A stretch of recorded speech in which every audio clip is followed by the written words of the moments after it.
Assalamualaikum warahmatullahi wabarakatuh. Perkenalkan, nama saya Afizan Fakriantoni Syakban, NIM 211367373, mata kuliah Agama Islam kelas D. Di video kali ini saya akan membahas tentang sumber syariah Islam dan hukum keluarga. Pengertian syariah Islam. Syariah Islam yakni berisi hukum dan aturan Islam yang mengatur seluruh sendi kehidupan umat manusia, baik muslim maupun non-muslim. Selain berisi hukum dan aturan, syariah Islam juga berisi penyelesaian masalah seluruh kehidupan ini. Oleh karena itu, sebagai penganut Islam, syariat Islam merupakan panduan integral atau menyeluruh dan sempurna dalam permasalahan hidup manusia dan kehidupan dunia ini. Sebagaimana tersebut dalam Al-Quran surat Al-Ahzab ayat 36, bahwa sekiranya Allah dan Rasul-Nya sudah memutuskan suatu perkara, maka umat Islam tidak diperkenankan mengambil ketentuan lain. Oleh sebab itu, secara implisit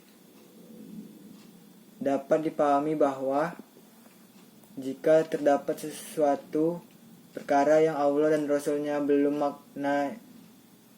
menetapkan ketentuannya, maka umat Islam dapat menentukan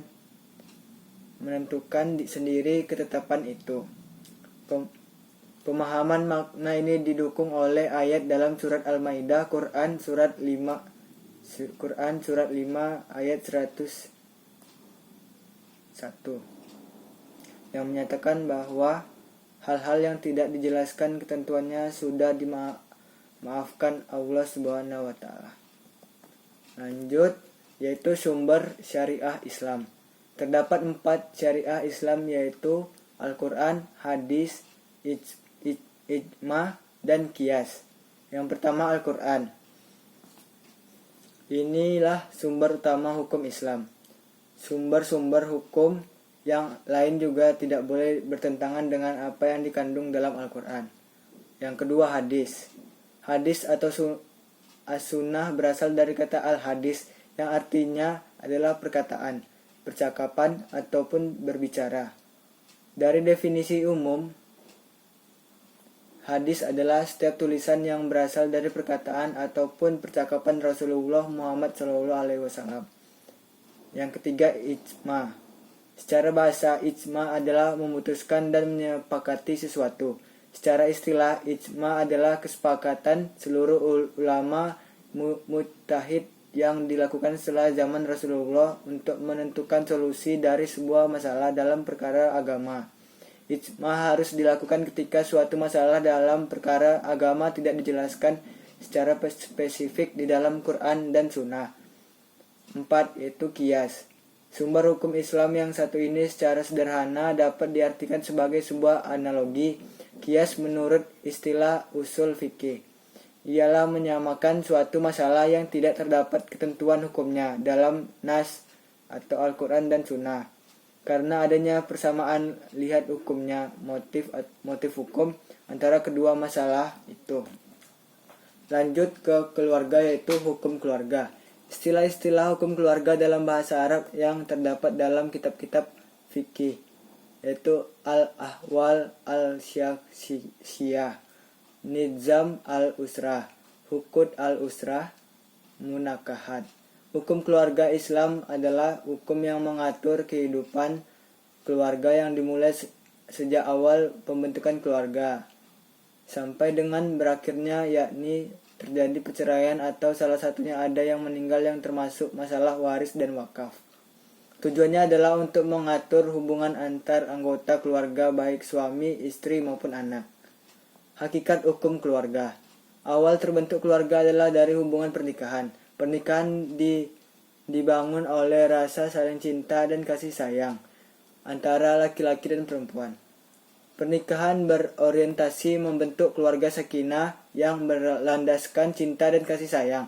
Pernikahan merupakan perjanjian yang kuat antara sesama pengantin. Keluarga berada dalam pengalaman manusia, fungsi hidup dan kehidupan seseorang, demikian pula interaksi dengan individu lain. senantiasa berada dalam fakta keluarga. Persepsi nilai-nilai di dalam hukum keluarga tidak selalu dipahami dalam kualitas yang sama oleh setiap orang. Sebenarnya, adanya hukum keluarga di sini adalah untuk mengatur mengenai baik dan buruknya dari aspek moral atau etika. Di samping itu juga mengenai manfaat berpangkal dari keluarga yang terbentuk atas dasar ikatan perkawinan dibedakan atas dasar keturunan darah maupun karena hubungan perkawinan.